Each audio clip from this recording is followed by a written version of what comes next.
Watch this whole video and share if you like it. Look at this graph from Singapore. New cases 3,590 with an over 3,000 7-day average. Around this time last year, they had 9.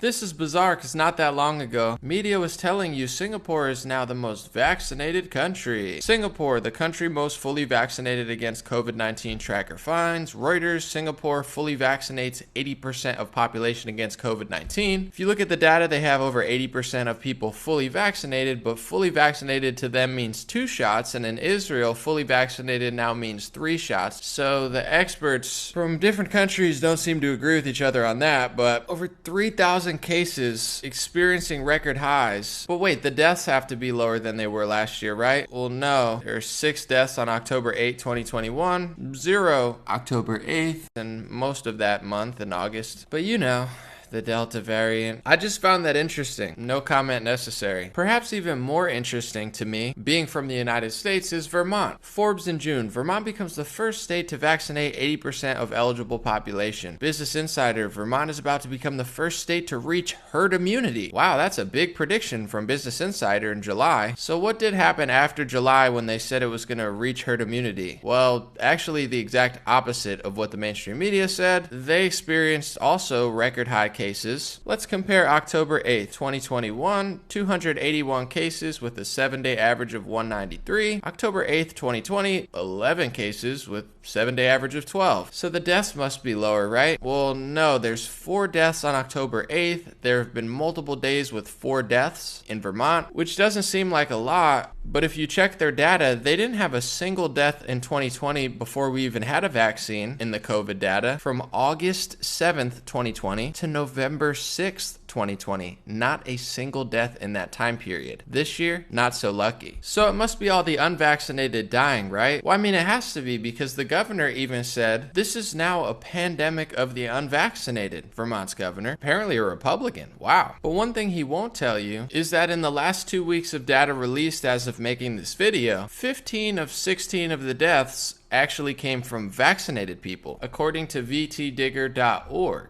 and they linked the Vermont Department of Health website. So I checked the data. I was like, that can't be true, right? 15 people dying in 2 weeks, despite last year around this time, them having 0 deaths in the COVID data. So I checked it. This is straight off their website, March 5th to September 8th, 2021. You could see that among fully vaccinated Vermont people, they said there were 18 deaths. And then in one of the next data drops where they do March 5th and extended to September 22, the data shows that among fully vaccinated people, there were 33 deaths, which is plus 15 of what it was just a few weeks prior. Wow. Why isn't this being reported? I mean, do you really even have to ask that question? Now, to be fair, I know the governor of Vermont is touting their hospitalization numbers, but if there's 15 vaccinated people dying in a time span where 0 people died last year, unvaccinated or vaccinated, from COVID or with COVID, he should consider mentioning that. Or go back to the safe plan of blaming the Delta variant instead of people who didn't take the medical product they're trying to force into our arms. Is it even possible to report? Is it even possible to disagree with the media and the experts and the politicians? Soon this data will probably be illegal and considered hate speech or maybe even a crime one day. Who knows? I'm not going to comment much on it because no comment's necessary, but a discussion is necessary. Real science is necessary. And I wonder if mass media that once said herd immunity's coming, it's coming,